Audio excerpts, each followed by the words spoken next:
थोडं समजून घ्या. दुपारचा जो वेळ आपण वाया घालवतो ना ह्या असल्या बकवास गोष्टीत, त्याला जोडून हा मुद्दा लक्षात ठेवा. एक वेळ,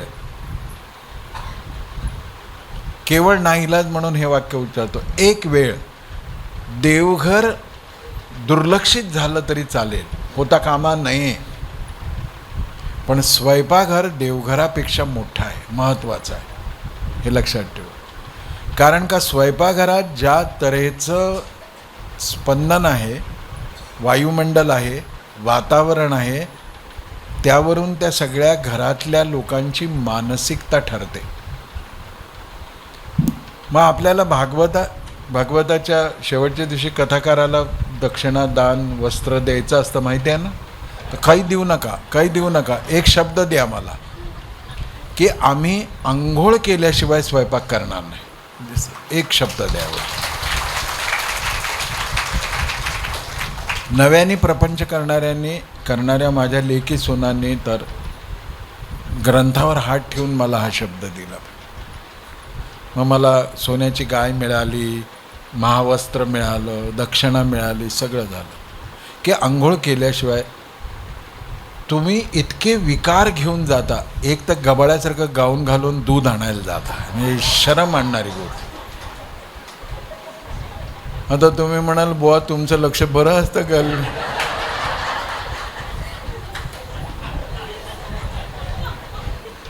लक्षात घ्या, मी बघत नाही, मला दिसतं. इट इज हर्ड आणि आय लिसन इट. ह्याच्यात फरक आहे की नाही? कानावर पडलं आणि ऐकलं, ह्याच्यात फरक आहे की नाही? तसं मला दिसतं, मी असं वळून बघत नाही. पण घाणेरडी गोष्ट आहे. स्वतःला ऐश्वर्या राय समजा, काही समजा, तर घरात समजा ना. सगळ्या गल्लीला कशाला ते दर्शन? मी पंढरपूरचा आहे, तर सकाळी आमच्या गल्लीतल्या बायका लगबगीने जायच्या, छान ठाकठीक असायच्या. कुठे चाललं? तर चंद्रभागेला चाललं. आता हे गाऊनवाले कुठे चाललं? चंद्रभागा. मला वाटायचं की इथून चंद्रभागा डेअरी.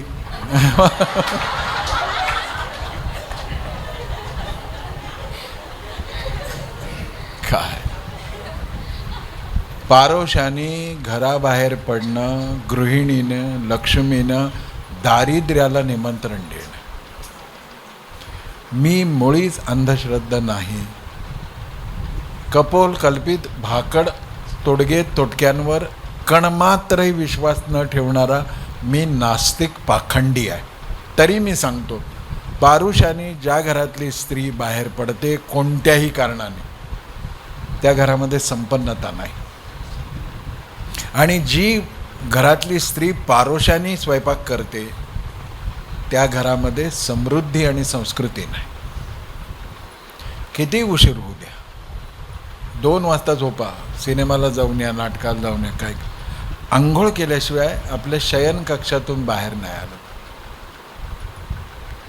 6 महिन्यात तुम्हाला फरक दिसतो की नाही बघा.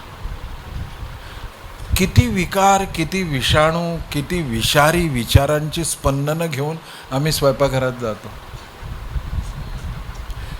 देवघरापेक्षा पवित्र स्थान आहे ते. कारण का तिथे माणसाचं मन तयार करण्याचं रसायन रोज शिजतं. हे अन्नमय कोश आहे ना, जैसा अन्न वैसा मन. ज्या प्रकारचं अन्न खातो. दुसरी गोष्ट म्हणजे शक्यतोवर फिरत फिरत पोरांना खायची सवय लावू नका. 1 वर्षाचं 1.5 वर्षाचं झालं ना, त्याच्यासमोर ठेवा, खावं वाटलं खा, नाही तर उपाशी राहा. नवऱ्याच्या बाबतीत एवढं डेअरिंग दाखवू शकतो, पोराच्या बाबतीत घरभर फिरत. त्यातला कौतुकाचा भाग ठीक आहे, ते लहान आहे तोपर्यंत करावं, मायेने करावं. पण हळूहळू ठाईचं बैसोनी करा एकच चित्त, हे अन्नाच्या बाबतीत सुद्धा पाळलं पाहिजे. कारण का अन्न हे पूर्ण ब्रह्म. ते घर हिंदू घर. एवढा मोठा तुळजाभवानीचा फोटो, विठोबाचा फोटो, ठीक आहे, फोटो विकत मिळतात, लावता येतात. रंग देण्यापेक्षा स्वस्तात आहे ते, भिंतीला रंग देण्यापेक्षा. खरं हिंदू घर बघायचं असेल तर स्वयंपाकघर बघितलं पाहिजे. एक तर सोसत नसेल तर टाईल्स लावू नका, पण टाईल्स लावल्यात तर स्लीपर्स घालून स्वयंपाकघरात अन्न शिजवू नका. दुसरी गोष्ट ठरवा, काही झालं, घटस्फोट घ्यावा लागला तरी चालेल, हातपाय न धुता घरात मी कोणाला येऊ देणार नाही. हातपाय धुवायला. ऑफिसातनं बूट घालून आलेला नवरा तसाच दिवाणखान्यावर येतो, असं करतो, जरा रिमोट दे रे म्हणतो. बूट तरी काढ, अंगावरचे कपडे तरी काढ, दुसरे घाल, हातपाय धू. तू काय काय विष घेऊन घरात येतो माहीत आहे. संपूर्ण दिवसभरातल्या व्यापार व्यवहार वर्तनातल्या निगेटिव्हिटीला आपण घरात घेऊन येतो. आपले पूर्वज मूर्ख नव्हते. मी तुम्हाला हे म्हणणार नाही अमकं चित्र घरात ठेवा आणि ते हसणारे लाफिंग बुद्धा ठेवा. एवढे नियम पाळा. अन्न, रसोई आणि शुचिरभूत झाल्याशिवाय घराबाहेर पडायचं नाही, आणि आल्या आल्या घरात शुचिरभूत झाल्याशिवाय राहायचं. असो, थोडं विषयांतर आहे, पण हेच सांगण्यासाठी भागवत कथा आहे. मी बहाणा केला आहे, पोराला एक तारीवरनं चालवून डमडम डमडम करतोय. मला विकायची दात घासायची पुडी ही आहे, लक्षात घ्या. बाकी सगळा डोंबाऱ्याचा खेळ आहे. हिंदूच नाही शिल्लक राहणार तर भागवत कथेला अर्थ काय राहणार. त्यांनी विनंती केली शौनकांनी सूतांना की आमच्या हातामध्ये दुपारचा वेळ आहे आणि तुमच्यासारखा ज्ञानी माणूस आलेला आहे, तर सुताख्यायीम कथासारम मम कर्ण रसायनम. शौनक सूतांना असं म्हणताय की तुमच्यासारखा ज्ञानी माणूस आलाय आणि कानाला अमृतासारखी ऐकताना मधुर वाटणारी आणि सर्व भ्रमाचा निराश करणारी. बघा, ऐकताना ती अमृता समान आहे, मधुर आहे. भागवत अतिशय मधुर आहे. आणि दुसरी गोष्ट अशी आहे की आनंद देणारी ही कथा. त्यामुळे ती कथा तुम्ही ऐकवा, पहिली विनंती केली. आणि दुसरी विनंती करताना ते असं म्हणताय की याच्यामध्ये मी काही संस्कृत श्लोकाचा काही मराठी श्लोकही दाखवतो. उमरग्याला एक घेवारे गुरुजी म्हणून वेदशास्त्र संपन्न होते, त्यांनी भागवताचं समश्लोकी केलं आहे. एक तरुण मुलगा उमरग्याचा, धाराशिवकर, कृष्णकांत धाराशिवकर कॅप्टन होता. त्यांनी युद्धामध्ये त्याला वीरगती प्राप्त झाली, तर त्याच्या स्मरणार्थ त्याच्या कुटुंबियांनी एक ट्रस्ट केला आहे आणि त्या ट्रस्टच्या वतीनं हे समश्लोकी भागवत घेवारे गुरुजींचं आहे. ज्यांना संस्कृत कठीण वाटतं त्यांनी ते वाचावं. मुद्दाम मधून मी त्यातले श्लोक जसेच्या तसे घेतो आहे, कारण का संस्कृतमधलं लक्षात ठेवण्यापेक्षा हे सांगतं. हे अशासाठी सांगितलं की त्यांचं श्रेय आहे, ते घेवारे गुरुजींना दिलं पाहिजे. ते खूप त्याच्यामध्ये मास्टरी असल्याशिवाय समश्लोकी भागवत करणं फार कठीण आहे. एक वेळा गीता समश्लोकी करता येते, पण भागवत खरंच कठीण आहे. पण ते घेवारे गुरुजींनी केलं आणि सुंदर केलं. असो, तर ते असं म्हणतात, युगी थोर कलीमध्ये आसूर जाहले बहु, क्लेशाने त्रासले लोक कैसे उद्धार पावणे. शौनक सुतांना सांगतायत की अहो एक कलियुग आलेलं आहे आणि या कलियुगामध्ये काय झालं आहे, असुर खूप संख्येने वाढलेत, असुर मातलेत आणि मग त्यांच्या क्लेशाने लोक त्रासून गेलेले आहेत. काय करावं त्यांनी? सांगा तंत्र असे काही सोपे कल्याणकारक. किती गोड आहे भाषा. सांगा काही असाय तंत्र सोपे कल्याणकारक, पवित्र आणि जे ऐसे जेणे श्रीकृष्ण पावत. असं तंत्र सांगा की ज्यामुळं श्रीकृष्ण आमच्यावरती प्रसन्न होईल, आमच्यावरती त्याची कृपा राहील. आणि या प्रश्नाचं उत्तर सूत शौनकांना देत आहेत की कलियुगामध्ये तुमच्या सगळ्या या प्रश्नांचं, शंकांचं उत्तर देणारं एकच गोष्ट आहे, ते म्हणजे ज्ञान आणि मुक्तीविषयीचं ज्ञान. आणि ते ज्या ग्रंथामध्ये आहे त्या ग्रंथाचं नाव आहे श्रीमद भागवत कथा. ही श्रीमद भागवत कथा राजा परीक्षिताला श्री शुकदेवांनी सांगितली होती. आणि ही शुकदेवांनी कथा सांगत असताना सूत योगायोगानं तिथे होते आणि त्यांनी मग ही सगळी कथा पुढे शौनकांना सांगितली. सूत सांगतायत, एकदा श्री शुकदेव ज्ञान आणि मुक्तीसाठी, 2 शब्द विसरू नका, राजा परीक्षिताला हे भागवत सांगतायत. आणि हे भागवत सांगताना ते असं म्हणाले की राजा परीक्षिता, ती कथा प्रथम स्कंदामध्ये उद्या येईलच. तुला मृत्यूचं भय वाटतंय ना, ज्या नोटवर आपण सुरू केलं होतं की तुला भय कशाचं वाटतंय, मृत्यूचंच ना. तर मी तुला मृत्यूचं भय आणि मुक्तीचा खरा अर्थ सांगणारं भागवत शास्त्र सांगतो. त्यांनी सांगायला सुरुवात केली आणि तेवढ्यात एक अद्भुत गोष्ट घडली. स्वर्गातले देव अमृत कलश घेऊन खाली आले. नीट लक्ष देऊन ऐकाय. मृत्यूवर मात करायचं औषध काय आहे? अमर होण्याचं औषध काय आहे? अमृत आहे. इकडे श्री शुकदेवानी परीक्षिताला भागवत सांगायचा संकल्प मात्र केला.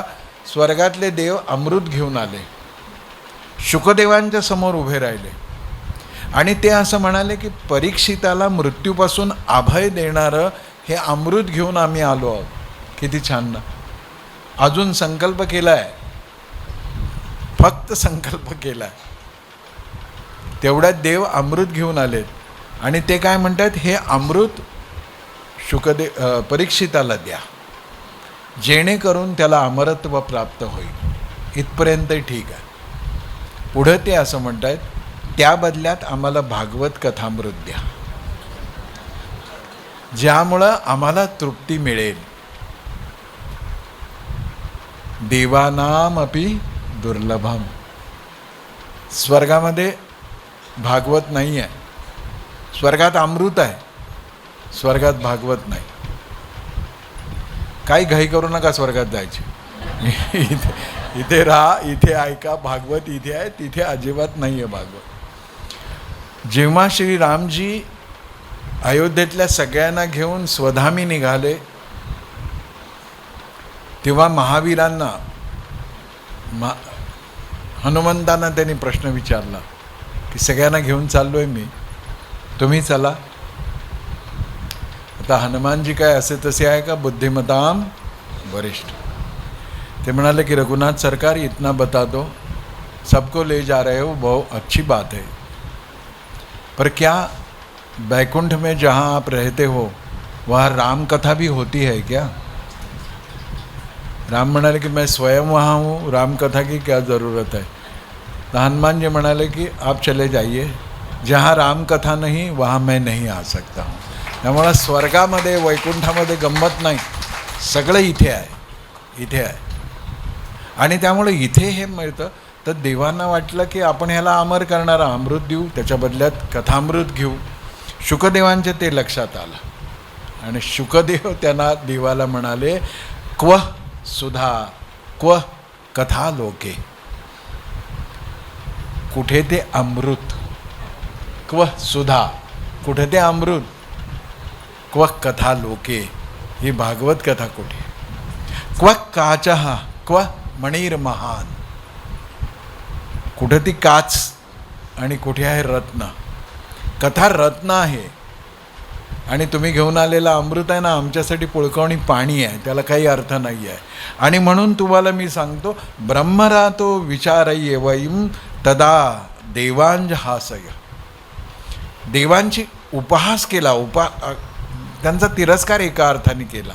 ते म्हणाले, कुठे आले काचा घेऊन आणि त्याच्या बदल्यात हिरे मागताय, हे पाणी घेऊन आलात आणि त्याबद्दल कथामृत मागतायत, तुम्हाला मिळणार नाही. श्री शुकदेवांनी सांगितलं, अभक्तांस्तांश विज्ञाय न दधौ स कथामृतम. तुमच्यासारख्या अभक्तांना मी हे कथामृत देणार नाही. कोणाला म्हणालं? देवांना म्हणालं. जो व्यापारी वृत्तीने येतो आहे देवघेव, त्याला कथा नाही मिळत. मग देवांना फटकारलाय शुकदेवाने की नाही देणार मी तुम्हाला. म्हणून श्रीमद भागवती वार्ता सुराणामपि दुर्लभम, देवांनाही ती दुर्लभ आहे. हे सगळं सूत शौनकांना सांगतायत आणि असं म्हणतायत की देवांना हाकलून दिलंय. असे प्रसंग खूप येणार आहेत, थोडं मन घट्ट करून ठेवा. अनेकदा देवांना हाकललंय. गोपाळकाला डबे बिबे घेऊन या, घरी जाताना घेऊन जाय. इकडे आपल्याकडे तशी पद्धत कमी आहे, पण आमच्याकडे विदर्भामध्ये नागपूरला महाप्रसादा दिवशी टिफिनचे रिकामे डबे घेऊन येतात. इकडे सुरू झालं आहे का हे? नाही, अजून नाही. सोलापूर चांगलं आहे तसं. तिकडे मी हे कॅम्पेन घेतलं आहे की जिथे डबा घेऊन येतील त्या लोकांना महाप्रसादाला प्रवेश नाही. बरं, टिफिनसुद्धा छोटा का, एवढं म्हणजे किलो एका कप्प्यात मावेल असे. आणि विचारावा हात जोडून, ती असं टिफिन खाली ठेवते, मग ग्रंथाला करते, मग एक तुळस. मी म्हणतो, माय कशाला एवढे टिफिन घेऊन आली का तू? ते म्हणते, काय सांगू गुरुजी, माझे सासरे आव ना, ते बिमार असत ना. तुझा बिमार सासरा इतका खातो, तर बिमार नसेल तेव्हा किती खात असेल. ले चकित ते सारे ऋषी आचार्य पाहुनी, कथा भारी तुडी झाली सर्व योगात ती पहा. सर्व योग शास्त्र एका बाजूला आणि एका बाजूला कथा. ती कथा श्रेष्ठ झाली. अशी कथा, अशी भागवत कथा आहे. या भागवत कथेचं महात्म्य भागवत कथेच्या पद्मपुराणांतर्गत भागवतामध्ये हे सगळं सांगितलेलं आहे. सूत शौनकांना सांगतायत की हे शास्त्र पूर्वी एकदा नारदांना सनत कुमारांनी सांगितलं. आता ही तुमची परीक्षा राहील. इथं एकमेकाला इतकं सांगतायत की अरे हे कोण कोणाला सांगितलं, कुछ तो गडबड है दया, कुछ तो गडबड है. इतकं त्या फार सावधपणे ऐकावं लागतं. हां, जिता सनो, जिता संग, जिता श्वासो, जिते इंद्रिय. आणि मग एकदा ते सनकादिकांनी सांगितलं. खरं म्हणजे बघायला गेलं तर नारदांना ब्रह्मदेवानी स्वतः भागवत सांगितलं आहे. पण एक क्षण असा येतो की ब्रह्मदेवाकडून नारदांनी हे ऐकलं असताना सुद्धा सनकांच्याकडून हे परत पहिल्या अवतारामध्ये जे सनत कुमार, सनंदन सांगितले ते अवतार कथामध्ये येईलच विस्ताराने. पण ह्या 4 कुमारांनी नारदांना ही कथा सांगितली. कथा आधीच नारदांना माहिती होती, पण नारदांना भगवत सप्ताह कसा करावा, भागवत सप्ताह, ही सप्ताहाची प्रणाली समजावून सांगितली. मोठं सुंदर आहे ते, विस्ताराने सांगितलं. शुभदिनी सच्छील ब्राह्मणाला संकल्प करून संहिता वाचायला सांगावी असं म्हटलं. त्याच्यासाठी नंदीश्राद्ध करावं, पुण्यावाचन करावं, यजमान पतीपत्नींनी संहितेचं श्रवण करावं. पूर्ण 7 दिवस 4 तास साधारण रोज लागतात ते वाचायला. यजमानांनी एकभुक्त राहावं. दिलीपराव टेन्शन घेऊ नका, आपला वशीला आहे तिकडे, मी सांगितलं आहे त्यांना 2 वेळा, पण 2 वेळा, 4 वेळा नको. रात्री जेवू नये, सतरंजीवर झोपावं. अतिशय प्रेमाने आग्रहपूर्वक किमान महिनाभर आधी आप्तस्वकीयांना पत्र पाठवून भागवत कथा श्रवणासाठी बोलवून घ्यावं. भागवत कथेमध्ये निसर्गतः सुंदर वाटेल, सहज असं ऐश्वर्य संपन्न छान देखणं वातावरण निर्माण करावं. कृत्रिमता असू नये, सहज करावं. 7 दिवस आनंदाने हा सोहळा करावा. सकाळच्या वेळी माध्यान्हापर्यंत संहिता वाचन करावं. नंतर प्रसाद द्यावा. संध्याकाळी जनकल्याणार्थ कथेचं प्रकट श्रवण लोकांना घडवावं.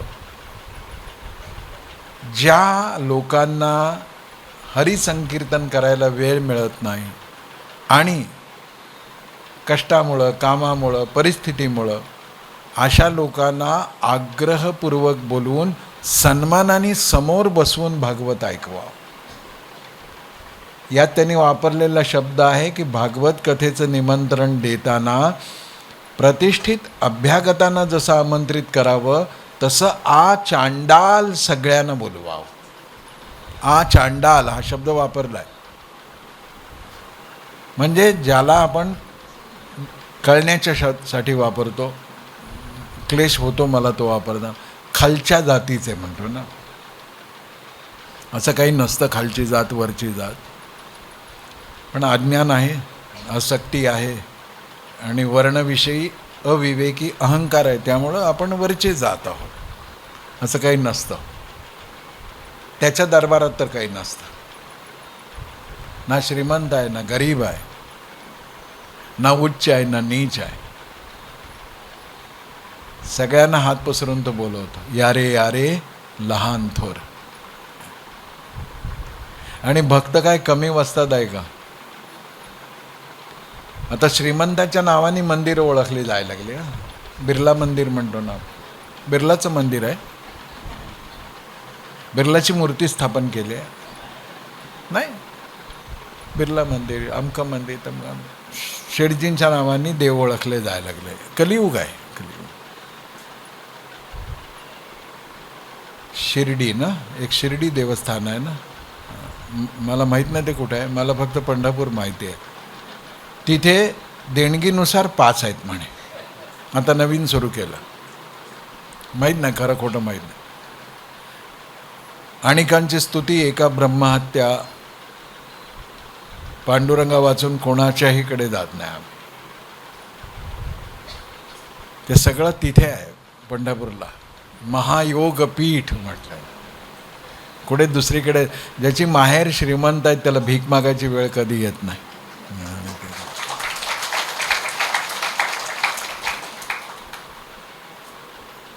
तर सगळीकडे पैसेवाल्यांचा जोर असतो. तर आमच्या गोकुळ वृंदावनातले भक्त आहेत ना, ते गरीब आहेत बिचारे. ते बाके बिहारीच्या समोर गेले तर एकाने सांगितलं की जरा पीछे हटो, सेठ आ रहे. कोणीतरी बाजूला होतं, ते हसलं, फेकून नाही मारलं, कोणीतरी हसलं. ते हा भक्त उभा होता, तो इतका मस्त होता, त्याला काही फाटके. तर त्याच्या लक्षात आलं की बाकीजी भी हस रहे हैं. म्हणजे आता आपल्याला मागे सरक म्हटलं आणि शेठ येतोय हे कळल्यावर एखाद्याने किरकोळ माणसं हसली समजू शकतो, पण बाके बिहारी पण हसायला लागले. बाके बिहारीचे लाड खूप मजा आहे. आपण वृंदावनला जाणारे लोक असाल, नियमित जाणारे असाल तर छानच आहे. पण वृंदावनचा लाड तुम्हाला सांगतो, वृंदावनच्या बाके बिहारी मंदिरात मंगल आरती होत नाही, काकड आरती म्हणतो ना आपण, पहाटे आरती होत नाही.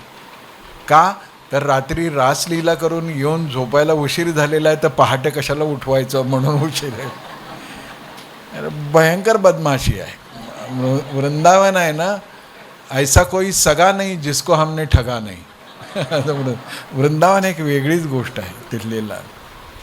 तर तो बघतो, तो म्हणतो की गरिबावर कृपा करणार नाही का तू फक्त पैसेवाल्यांच्याकडे बघशील का? मला खात्री आहे, कृपा की न होती तो आदत तुम्हारी. कैसे कृपा नहीं करते भाई, ये तो तुम्हारी आदत है. कृपा करना ही तुम्हारी आदत है, गरीब हो अमीर हो. कृपा की न होती तो आदत तुम्हारी, सुनी ही रहती अदालत तुम्हारी. जर तू आमच्यावर कृपा केली नसती तर तुझ्या दरबारात कोण आलं असतं. देख बाके गरीबों के दिल में जगह तुम न पाते, तो किस दिल में होती हिफाजत तुम्हारी. आमच्या गरिबांच्या हृदयात तू आहे, दुसऱ्या कोणत्या पैशावाल्यांच्या हृदयात तुझं कौतुक होईल का? आम्ही आहोत, आम्ही. गोकुळ वृंदावन एकूण ब्रजधामच सगळं विलक्षण. आता 10व्या स्कंदात एकदम जायला नको, नाही तर 12 वाजले तरी मला आज कळणार नाही. पण तो मजेशीर आहे, एवढं मी तुम्हाला सांगतो. आणि एकदा त्याच्या प्रेमात जो पडला बाहेर येऊ शकत. संत म्हणतात ना, राम नामाची खुमारी अशी आहे की एकदा ती चढली उतरतच नाही. तसं कृष्ण प्रेमाची खुमारी आहे, ती एकदा चढली की उतरणं मोठं कठीण आहे. आणि मग हे सगळं शास्त्र नारदांना सांगत असताना सनकांनी याची सगळी विधी सांगितली. आणि ते असं म्हणाले की सगळ्यांना बोलवा आणि सगळ्यांना समानतेने.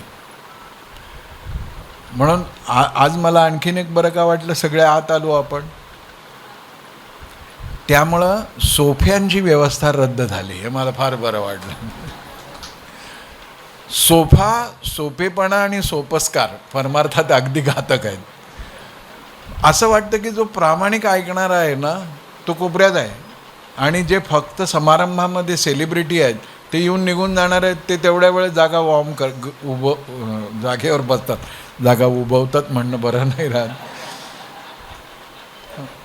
म्हणून काल मी म्हणालो त्यांना की उद्यापासून मौन सुरू होईल तर मी बोलू नाही शकणार, पण उठून जाणाऱ्यांना बोलवू नका.